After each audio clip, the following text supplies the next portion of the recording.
ce soir, on a pu voir un festival de cinéma africain où il y avait une réalisatrice de Saint-Louis, Amina, qui nous a montré, qui nous a accueillis ici au CRAC, qui nous a présenté 4 courts-métrages des jeunes réalisateurs africains. Ça fait qu'une année que la délégation a été mise en œuvre ici au Sénégal.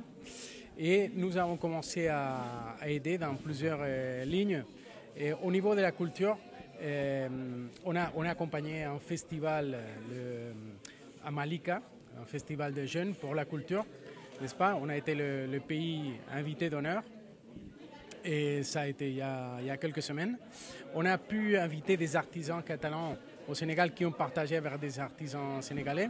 Et un peu cette même idée, c'est l'idée pour accompagner les cinéastes sénégalais, notamment les jeunes femmes cinéastes sénégalaises. On aimerait davantage pouvoir, c'est ce qu'on a fait ce soir, présenter le FICAC, ce festival de cinéma qui a été présenté au centre Yenenga de Dakar, à Kolda et à Ziguinchor, et bien sûr à Saint-Louis, mais le faire tout en donnant plus de contenu aux échanges entre les cinéastes catalans et les cinéastes sénégalais. Au FICAC, au Festival itinérant de cinéma d'Afrique de Catalogne, d'avoir programmé ce film dans le cadre de la Journée d'Afrique. Et merci aussi aux délégués et toute la délégation Catalogne d'avoir accompagné ces 4 projections dans 4 villes.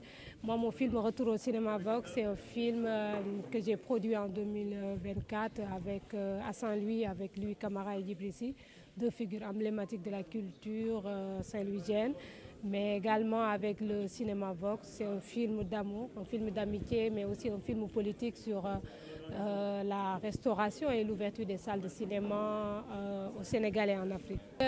Oui, sur le plan national, on dit qu'il y a énormément d'avancées quand même, parce que nous commençons à voir déjà de grands festivals, mais également de grands cinéastes qui représentent le pays partout. Mais à Saint-Louis, ça reste parce qu'il n'y a pas carrément d'autres formations alternatives en dehors de l'UGB, il n'y a pas de salle de cinéma.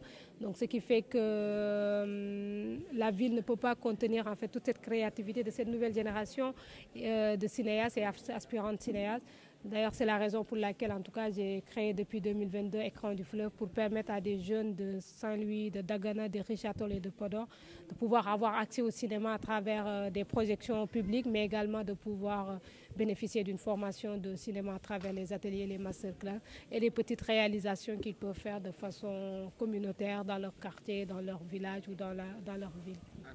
Oui, c'est vrai que souvent quand même, en tant que femme, c'est pas facile parce que quand tu es dans la culture, on te fait comprendre que tu es une femme, même si ça ne doit pas être un frein.